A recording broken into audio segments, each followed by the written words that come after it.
Always like the music. I always like the music. All right.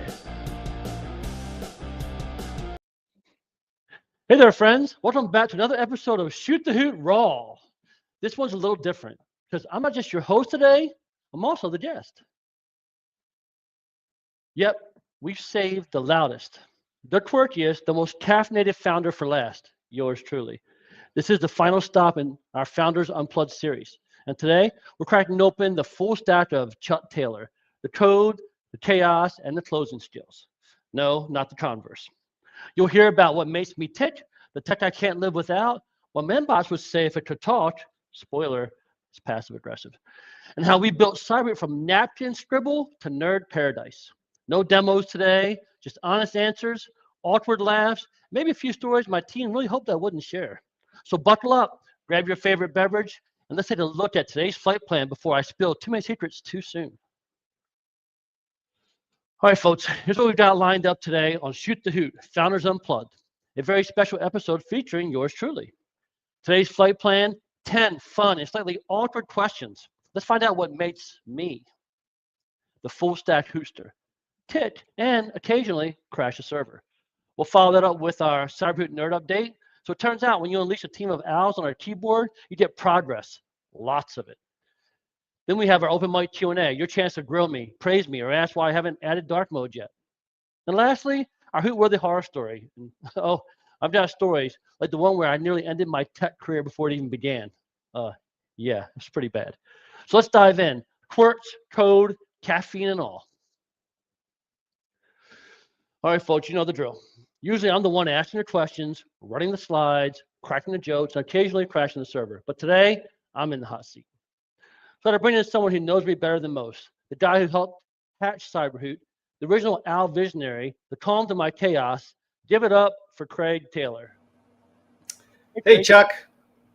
Hello, hello. Thanks for joining us today. And do me a favor, be gentle, would you? Well, I can't promise you.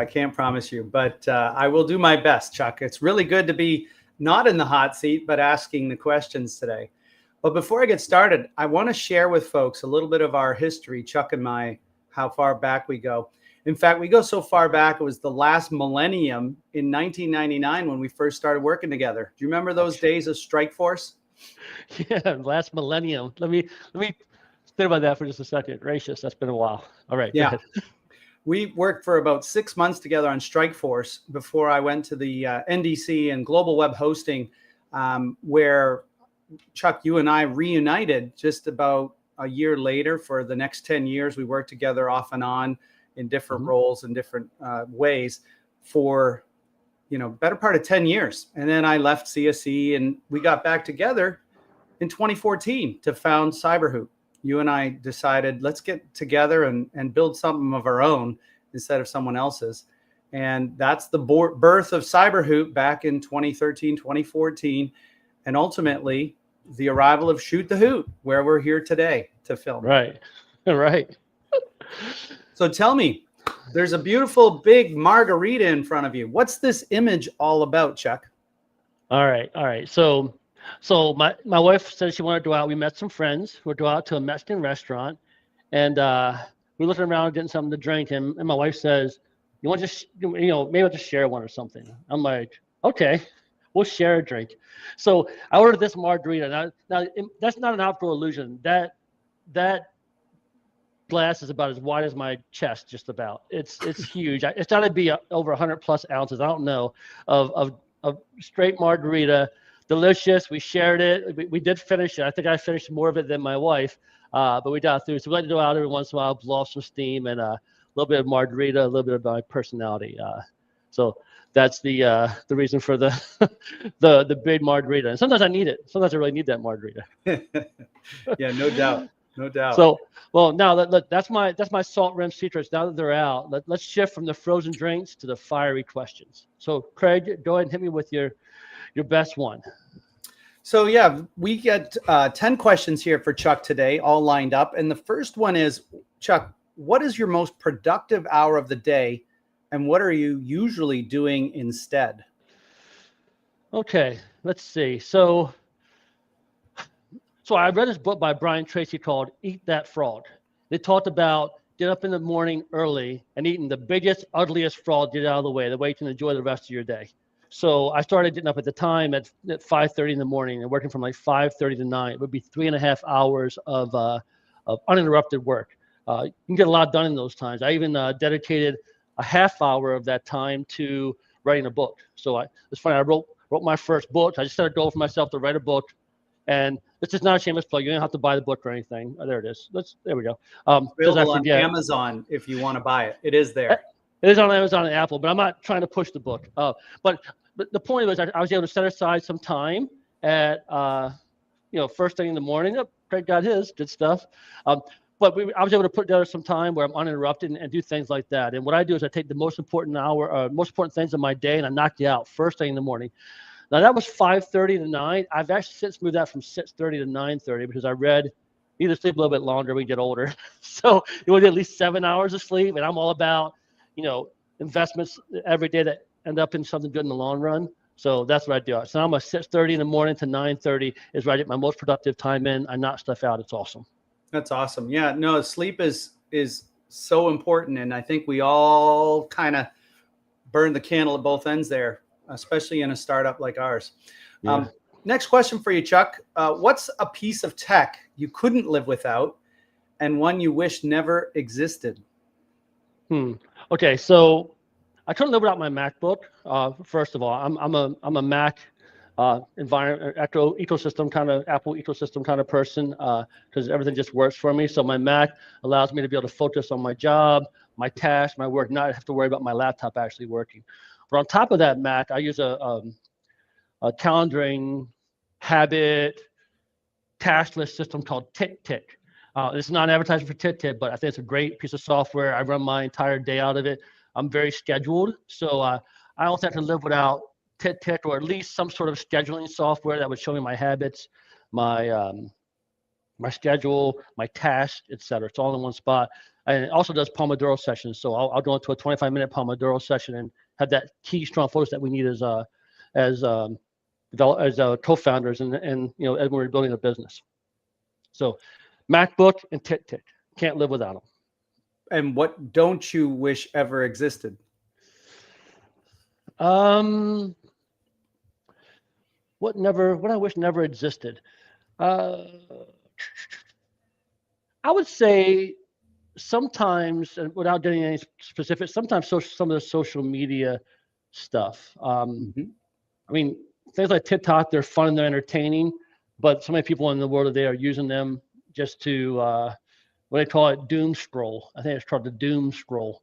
I hate to see my kids do it. I don't do it personally. So I would just say maybe some of those ones that those social media platforms that pull you in and get you so addicted that you don't want to let go. I wish some of those were not created. Well, I can attest to your love of your Mac. You keep trying to get me to convert from my Windows machine, but that will never happen. Not for the foreseeable future. Next question is, what's the weirdest habit or routine you swear by, but no one else gets? Okay, so I don't know how many people know this. Even some of my close friends do. I do what they call a wake-up set. I call it my wake-up set. So when my alarm goes off at 6:05 in the morning, I hop out of bed immediately. I go to the restroom. I use the restroom, and then I immediately do an exercise. It could be a set of 60 to 90 push-ups. It could be squats. It could be anything. But I've been doing it now. That wake-up set, just the blood moving in the morning, just me kind of wakes me up a little bit. And I can tell you to this date, in my tracker, in my tick tracker, I have at least 2,298 days of doing that without missing a single day. My goodness. And there was actually another couple hundred before that, before I started using TickTick, that was in there. So probably close to 2,500 days in a row that I haven't missed doing my wake up set in the morning and waking me up. A little weird, but my wife said, what takes you so long in there? I'm like, sorry, I'm waking up. I'm glad you're not waking her up. That would be a bad thing. Right? Yeah. All right. A little weird, I guess. No, it's not weird at all. I think it gets the blood flowing. I do the same with hockey almost, 2 or 3 times a week. Next question is, if your inbox had a personality, what would it be? Let's see. I would say it would be a Zen garden protected by a bouncer and a tuxedo. So that's what I mean by that is I do practice inbox zero. So I check my email pretty much once a day. And when I check the email, I go through, I process everything in there. I also have, so by the time I'm done, it's clear, it's clean. I start every day fresh, like my own little Zen garden. But then to the bouncer with the tuxedo, those are all the rules that I have in place that process the email that automatically comes in and puts it in the appropriate spots, whether it be the trash can or whether it be in sales to follow up on a sales call or alerts on social media, et cetera, that I need for sales. So I'll do all that. So Zen guarding with a bouncer wearing a tuxedo is probably the best way to explain it. Yeah, that's quite a mixed metaphor, but it works. And I trust me, Chuck doesn't miss many emails, if ever. All right, my favorite question. You ready for this? Mm-hmm. What's the most Carl click you've ever made? And please be honest. All right. So it had to be the day that I deleted the evidence. But we'll talk more about that in the Hoot Where the Horror story. Okay. Let's just say it like this. I deleted some evidence that was not ideal. Young Chuck. Well, I look forward to hearing more about that. So let's put a pin in that one, and we'll talk about that one in the Hoot Where the Horror story. It's pinned. I'm going to come back to it. What's one thing people assume about you that's completely wrong, Chuck?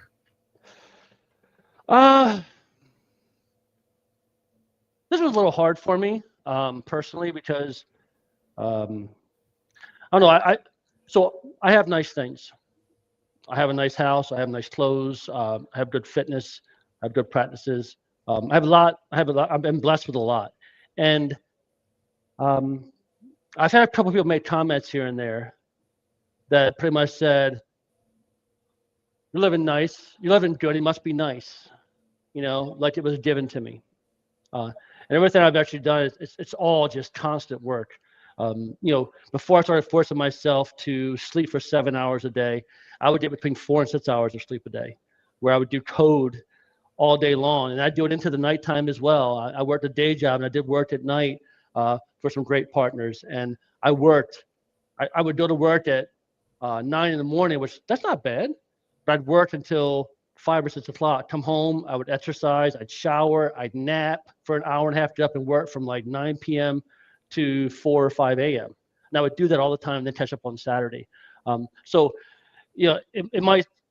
might look at it and say, well, he's got nice things, he's got these, but they weren't given to me. I'm from a blue collar family. Neither one of my parents graduated high school, and I fought and worked for everything that I've got. So sometimes when people say, oh, it must be nice or it must be this, it kind of hits me a little hard because I'm like, it wasn't given to me. It was pure hard work. And I can attest to that. I've known Chuck forever, and it feels like it anyways. And I know, Chuck, how dedicated, how disciplined, how organized you are. We wouldn't be where we are today without those qualities that you have. In fact, you dragged me along. There's probably yesterday I got an email. Where's the process for this? Right? I'm like, do we need a process? It's only broken once. If it breaks twice, we'll get a process. But that's your discipline, right? Asking the right questions and being amazing. So you've built everything and you've earned everything. You're the true American dream, which was hard work.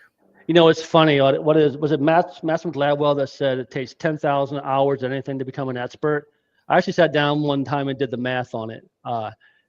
And how long I've been like writing software and development, engineering, code, stuff like that. And based upon working pretty much 14-hour days, and I did that for at least 10 years, and kind of loosely putting in vacation and stuff, I calculated I had over 42,000 hours of software development work.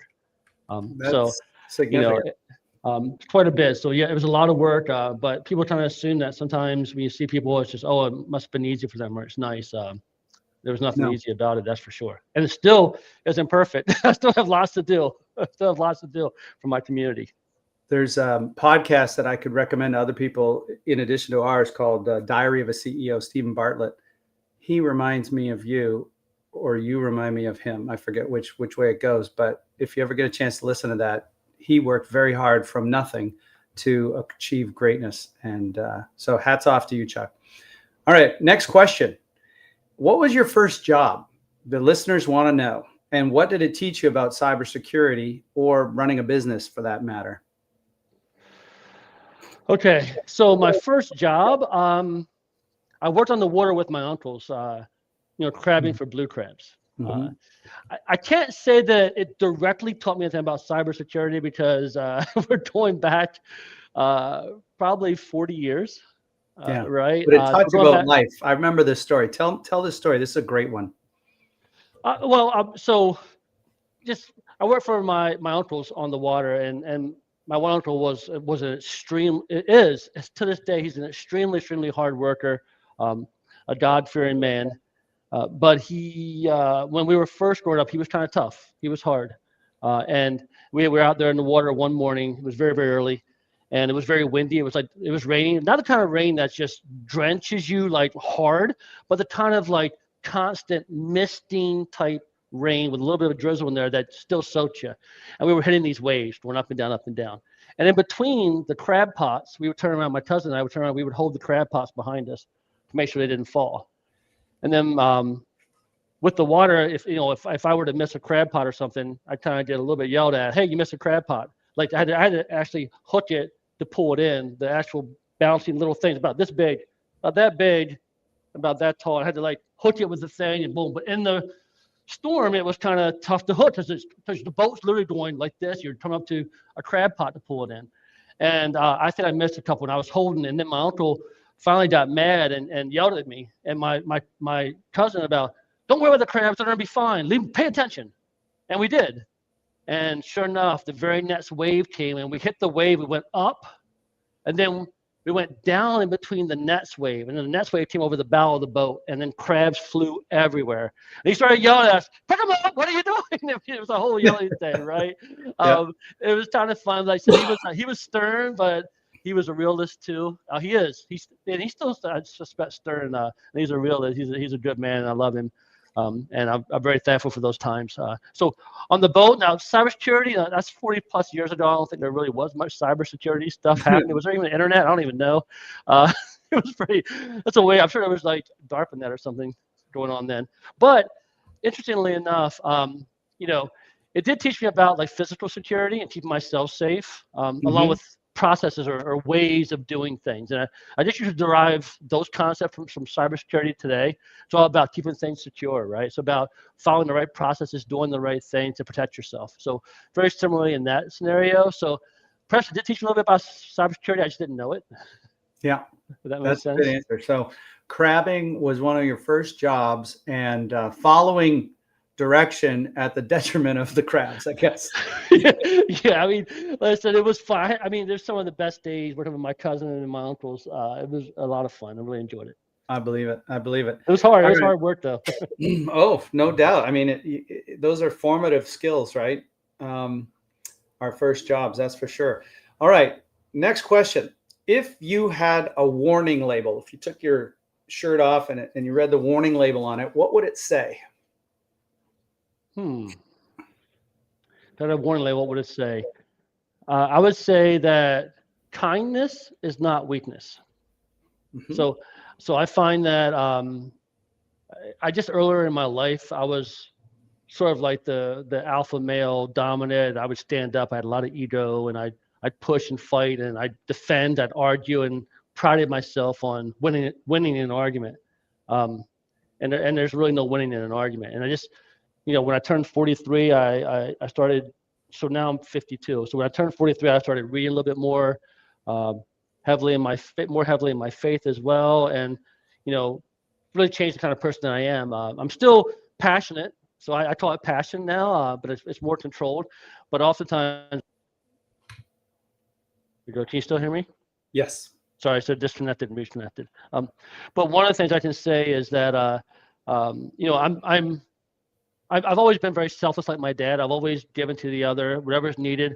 You want to go to dinner? Wherever you want to go is fine with me. What do you want to do tonight? Whatever you want to do is fine with me.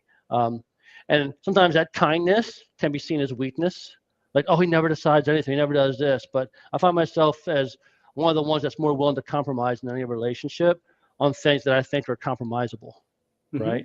I mean, that only affect me versus affecting others. So I'm kind of giving that away, but my kindness definitely isn't a weakness, as I also know how to defend when necessary and stand my ground, which Craig, I know you know that. You and I have gone head to head a number of times on things that I'm passionate about and you're passionate about. So I'm sure you can attest to that too.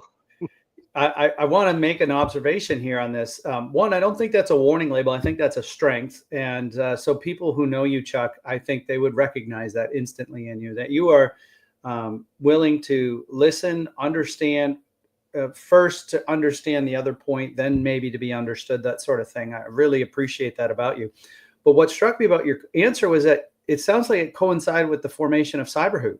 If you go back 9 years, you said 43 to 52 is 9 years. You're looking at about the time we founded CyberHoot. So maybe the lifestyle that we've been able to build here has afforded you, you know, maybe the necessity, but the time to devote to self-improvement and looking and reading and all those good things. That was really interesting. I like that answer. Okay, I mean, that's exactly right. A lot of my growth has happened through the years with CyberHoot.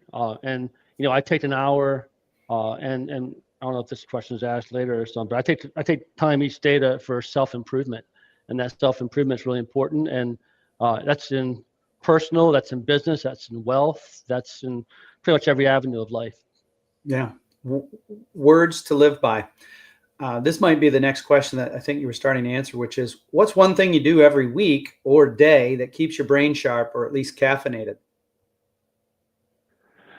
All right. So one of the things that I started doing when I was 43 was I watched this video one morning, and it was a real estate video. I was trying to do whatever I could to learn to make more money. So I want to have a bigger impact.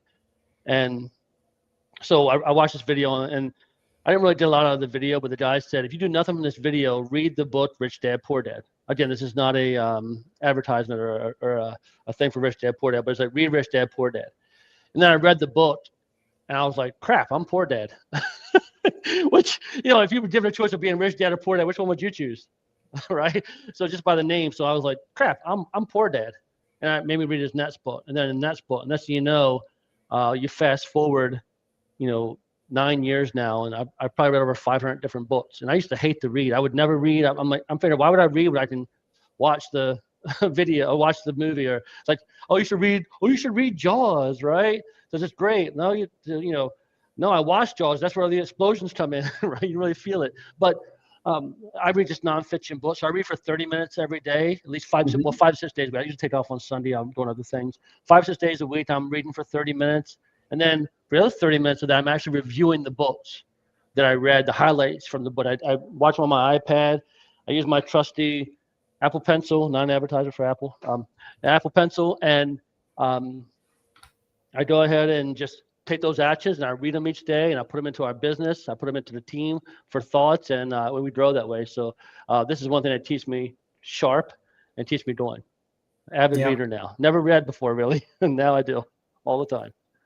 Well, you certainly have brought a lot of value to our company with the ideas and the books.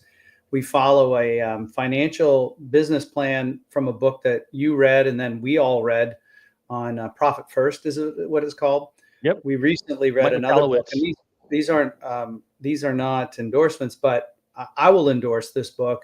Software as a Science is another amazing book that Chuck turned me on to. This one here.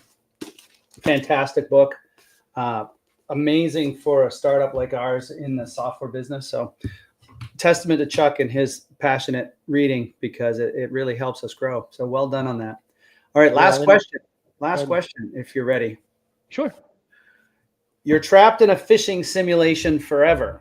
Who on the CyberHoot team would you call for help, and why? So this is an interesting one, because on our CyberHoot team, we've got very, very strong assets. Of course, I go back to my CyberHoot team for help. We got strong assets. Craig, you're the sharpest CISO I know, cybersecurity wise. There's no doubt about that. Brad is diligent, hard worker, knows code, back in, back out. He knows all those pieces, and he thinks a lot like me. So believe it or not, I would go with Raf, and here's why. He knows cybersecurity. Yep. He's patient, because I can be passionate at times, and he's also a trickster himself. and if listen, and a trickster knows a trickster. So if I'm battling a phishing simulation or an escape room or something like that, I want to die in the room that thinks like the tricksters think. And I think that he would be very helpful in the situation. So I mean, it would have to be Raph. Although we definitely survive with any of the ones that any of you guys on the team that I could choose. I would go with Raph just because he's the trickster. Yep. And I think he would entertaining. see that we're being tricked, right? Yeah. Yes. Exactly right. Definitely Raph. All right. So that's those 10 questions, right? So so now that Craig's thoroughly debugged my personality, let's switch gears and see what the team's been squashing in the code. All right. Let's see here. Let's go back to the screen. We'll go here. Boom. All right. So it's time for the nerd update, where we break things, we fix them, and then pretend they were always shiny. Let's start with the big stuff. We tightened up security by sanitizing input fields and escaping output everywhere. Think of it like giving our code base a flu shot. Then we rolled out a brand new Hoot users page with easy navigation to partners and sites, because clicking 14 times to find what you need is so 2022. We cleaned up CyberHoot users table by ditching the date range filters as well, so you got less clutter and more clarity. Over in the visuals department, your beloved Hoot rank images got a little refresh, now with 20% more Hoot and 0% clip art. We added start dates and overall scores to user tables and Power, and we're making export smarter. So file names now include usernames, so no more of the final underscore v2 underscore actually final.csv file names anymore, all right? And finally, Autopilot tenant dashboards now show overall compliance and risk scores, because nothing says good morning like a number telling you how at risk your business is, right? Oh, and yes, those scores are calculated automatically, so you're welcome. So you survived this first round of updates, right? But it's not over. We got more updates. We got more updates than your aunt has Bitmoji reactions. All right, so let's go on to, boom, next one. Let's keep it rolling. We added new custom partner report endpoints to our SDK. We improved our API and made it possible to create multiple reports at the partner level, because who wants just one spreadsheet? Hootfish challenges leveled up too. Admins can now set difficulty levels and force same email and indicators for all users. Perfect when you're feeling just a little bit evil. We even tweaked the challenges in the managed site to meet university research study requirements for Hootfish, because science, right? And testing. And finally, we added a setting to disable the leaderboard in my cyber ranks. Some folks like friendly competition, others just like peace. Oh, and I forgot, the power-up selection screen during sign-up, gone. We streamlined it like a Tesla dashboard. So that's your nerd update. All right. So the updates are done. The keyboards are cooling down. Now it's your turn. Let's open the floor. Let's see here. Let's open the floor, and let's see what brilliant ideas and burning questions. And let's be honest. And now Siri's talking to me. Go away, Siri. So there's, let's be honest with each other. Ask me some questions. It's Q&A time. But first, Q&A time. Sorry, it's Q&A time. The mic is open, and I'm ready to answer. All right. So if you missed the photo, I'm officially taking questions from the Philadelphia Union Press Room, or at least from behind a very official-looking mic, hat on, looking like I just declared cybersecurity free agency. Whether you've got questions about my coding rituals, my caffeine to future ratio, or how I balance back-end wizardry with on-camera chaos, now's your chance. Drop your questions in the chat. If you're watching this on replay, still want in, email us at shootthehoot@cyberhoot.com. We'll take your questions into a future episode, possibly while I'm debugging something live. All right. Who stepped up to the podium with the first question? Oh, and I see we've got a few here. Let's see. Question one.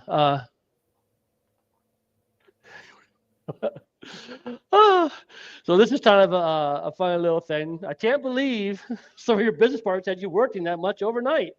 Yes. I wonder who that was, Dean. Had me working overnight. That is funny.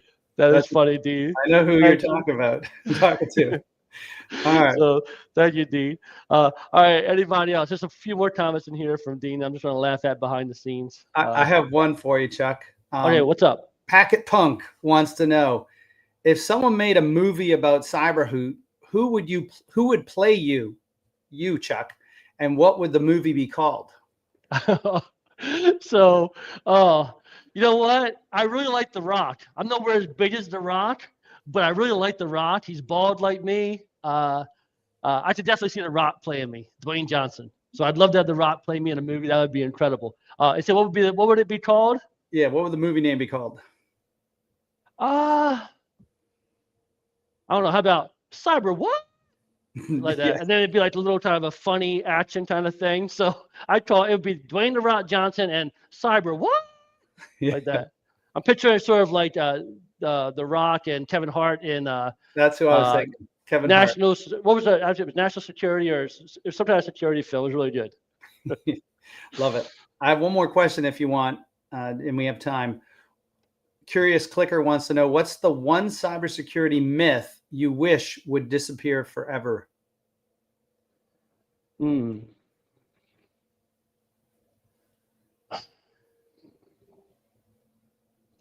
I just kind of wish that, I don't know if this is a myth as much as what I hear a lot. I wish that cybersecurity would stop just being a check the box solution sometimes. And I'm seeing that transition more and more now. I'm doing some calls sometimes. People say, listen, we're just checking the bots here. I'm like, that's fine. We can check our bots for you. It's great. We can definitely do that for you, you know, in the most simplest, most automated way.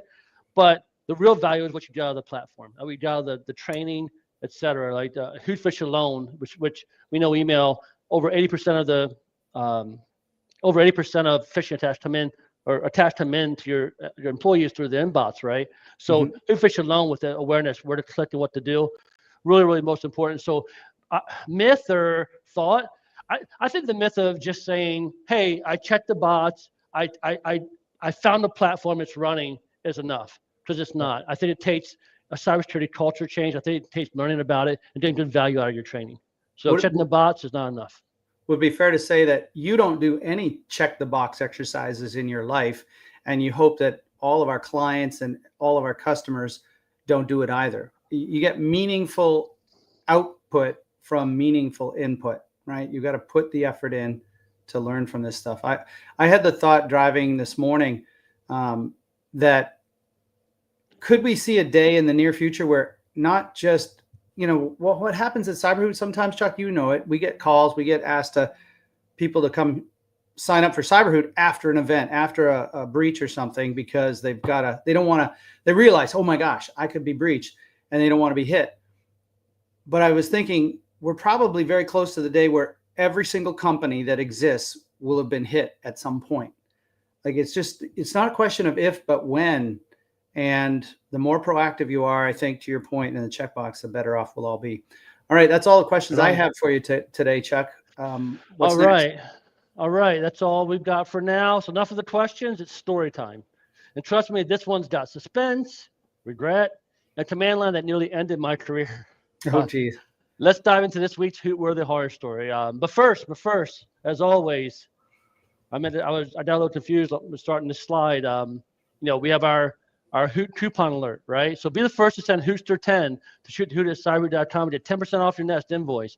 Write the email, click send, and get that 10. And if you're not watching live, still send the code. Maybe no one has yet. Maybe I'll give you the 10% off anyway. What can I say? I'm a nice guy. Just send it in. All right, let's go on to our Hoot-worthy horror story. Let's rewind the clock back to when I was a bit younger, hungrier, and slightly more dangerous version of myself. Back when I thought the sudo command was a suggestion and backups were for quitters, right? This isn't just a cautionary tale. It's a moment my entire IT career nearly ended before it truly began. It involves an investigation, a certain important folder, and a command line decision that should have come with a do not attempt at home warning.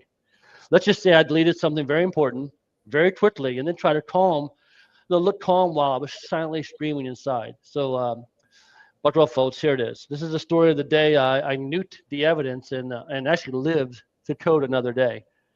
So it's funny. When I first got to computers, I worked on a help desk for about 6 months. Then I got my first real security computer job at Computer Science Corporation on the Strike Force team that you mentioned, Craig. The same team. So you're gonna know some of the people in this story. So I was new. I'd never traveled anywhere. I'd never done anything, and there was a compromise on a customer site, Mm-hmm. and they said, "Oh, pull in the strike force team to do the evidence, to try to find the person, reverse engineer, and get them." So we go out on the site, and there was really some strong resources there. I mean, we had Johnny Long, who was one of my mentors, a good friend of mine, Chris McClellan, very strong tech, Chad Walker, Mm-hmm. huge friends. This guy taught me a lot. Myself and our boss Tom. Mm-hmm. So we're doing the investigation and stuff. And I was new. Let's be clear. I was there for the experience and not the work, right? They were going to have me do little things to help them out on the back end. Those guys were doing the investigation. I was going to be harmlessly sitting on the side, not affecting anybody. Yeah. That was my role. Just sit on the side and tell you what, we want you to document the evidence we put. Once you put the evidence we have, we want you to put that evidence in an HTML file so we can see it in a web page. I'm like, HTML, what's that? This is what I didn't really, I mean, I knew HTML, but I didn't really know any programming at all. Chad Walker was literally showing me how to do HTML tags to be able to put this in a web page. I mean, this is how far back it was, right? I think I'd been working for the company maybe a month at most. So sure enough, I'm out there. I'm trying to put the HTML pages and stuff. And then I wanted to delete some files, a test file that I put in. And for some reason, I did this sort of, I did an RM minus RF. I was in a temp directory. But then RM minus RF, and then I put like the file name and I put a star. But I didn't really do that. I put the file name, a space, then a star, which basically means a wildcard. RM means remove everything. Force me to do this recursively. Don't ask me. This file name and everything else in this directory. I should have said the file was like test.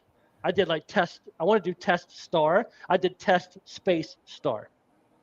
So I was in the evidence directory. That's bad design. That's bad design in your defense. So I ran the command, and then I did an ls, and there was nothing there. Oh, Jesus. Like, what happened? Where did it all go? So inside, I'm like this. I'm like, but I'm all calm and everything. I'm trying to do my thing, and then I go, guys, the data's gone. Look, I didn't know. And of course, I looked at history, and sure enough, he's like, you had a space instead of the star. And they're like, no big deal, no big deal. We have our data. We sent it to you. We have it. So Johnny puts his data up. Chris puts his data up. My buddy Dave Murphy, another great hacker, he put his data up. Chad Walker put his data back up. And then the boss, Tom. Mm-hmm. The only the only guy who didn't have a backup of his data. So guess what I did the very first month on the job? I really pissed off my boss. I messed him up and made him look bad for not backing his data up, but also losing his data. So he had to go back and recollect it. Tom, I'm sorry. I was new. I'm really, really sorry for it. But at the end of the day, we recovered. Hey, wait a minute, Chuck. Who hired you into that job? Well, it's funny. Tom? Tom hired me into the job on the strong backing of Johnny Long, yeah, who really backed me up and everything. So yeah, I'm sorry, Tom. I messed you up there, and honestly, I feel like from that point on, Tom did not like me. It was evident in my raises, and he just gave me a hard time. He didn't have much time for me, and maybe it wasn't, but it sure the hell felt like it. So that was the day that I pretty much just nuked all the evidence. One more specific, I nuked my boss's evidence. And I was just my first time doing HTML, first time into cybersecurity, and that could have been a showstopper, but I recovered, and the guys were very supportive, so it was good. So that's my story. And with that tale of almost career-ending chaos, let's bring this bird in for a landing. All right. So that's it for this episode of Shoot the Hoot Raw. We laughed, I leaked emotionally, and yes, I survived telling you the story of how I nearly deleted my entire career before it even started. If you made it this far, congrats, you're now officially a full-stack Hootster certified person. Sorry, no actual certificate provided. Sorry. But next week, we're diving beat first into a fan favorite. Smarter clits, safer themes, guided fishing with Hootfish, our power-up. Learn how Hootfish blends guided learning with positive reinforcement to teach users how to spot fishing without shame, fear, or gotchas. It's not about catching them off guard. It's not what we do here. It's about building cyber confidence that sticks.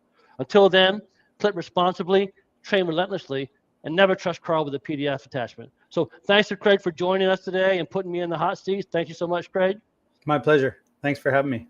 All right. And thank you all for out there watching and who have been watching the replay of this. Really appreciate you joining. The comments, the feedback, et cetera, is really great. I appreciate it. So thanks you all for watching. As always, laugh, learn, and hoot up.